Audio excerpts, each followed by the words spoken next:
devo dire la verità, è una vittoria inaspettata, un percorso molto lungo ma tanto tanto bello. Miss Italia posso dire realmente che è una famiglia e lo auguro veramente ad ogni ragazza come percorso, al di là della vittoria. E soprattutto vorrei dire una cosa in particolare, dedico questa vittoria a mia madre che mi ha sempre sostenuta tutta la vita. Alle ragazze dico che sono state fenomenali, dico che ho creato un'amicizia con loro incredibile e che continuerà.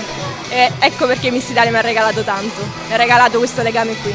È stata piena di sorprese, molto divertente, diversa ovviamente da tutte le altre, e questi anni sono stati molto duri col Covid. È una Miss Italia in ritardo, una Miss Italia sofferta ma bellissima. Beh sì, la bellezza sta bene in mezzo alla bellezza. La bellezza di Venezia che ospita la bellezza italiana, tra l'altro molto rinnovata nel concorso, molto bello.